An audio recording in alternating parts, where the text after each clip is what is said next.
Viewers, మీ భుక్తాయాసానికి మళ్ళీ స్వాగతం. ఈరోజు నేను చేయబోతున్న వంటకం వంకాయ కారం పెట్టి కూర. దీన్నే ఉత్తరాంధ్ర వైపు మెంతి కూర అని కూడా అంటారు.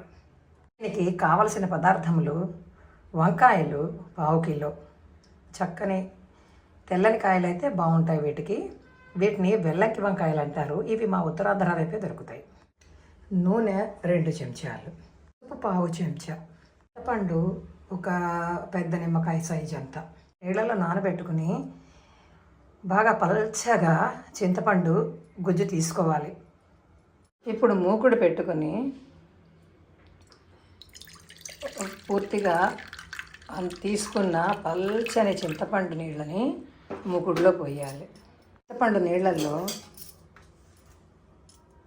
కొంచెంగా ఉప్పు, ఎందుకంటే మళ్ళీ కూర పొడి కూరుతాం కదా, స్టఫ్ చేస్తాము, అందులోకి మనం ఉప్పు మళ్ళీ యాడ్ చేస్తాం, అందుకు చూసుకుని వేసుకోవాలి. ఇది ఉడికినప్పుడు కొంచెం కనర్ రాకుండా పసుపు వేసుకుని అందులోని ఈ తరిగి పెట్టుకున్న వంకాయలని యాడ్ చేసుకోవాలి. ఇప్పుడు ఉడికించుకోవాలి, మూత పెట్టి బాగా ఉడికే వరకు. అవసరమైతే కొంచెం నీళ్లు పోసుకోవచ్చు. తర్వాత ఇలా ఉడికిపోయి ఉంటాయి.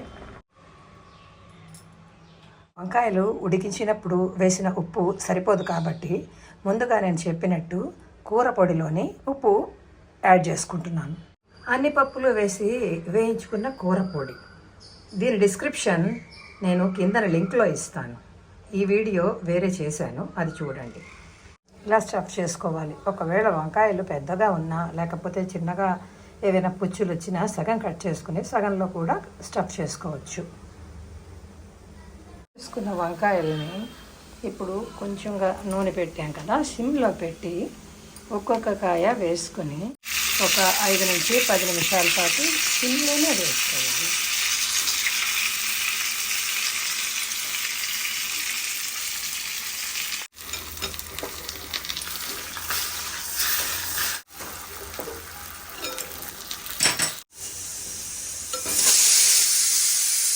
నండి, వంకాయ మెంతి కూర లేదా కారం పెట్టి కూర సిద్ధమైంది. దీన్ని వేడివేడి అన్నంలో నువ్వుల నూనె వేసుకుని అద్దుకుని తింటే ఉంటుందండి, మళ్ళీ మళ్ళీ చేసుకోవాలి అనిపించేటట్టు.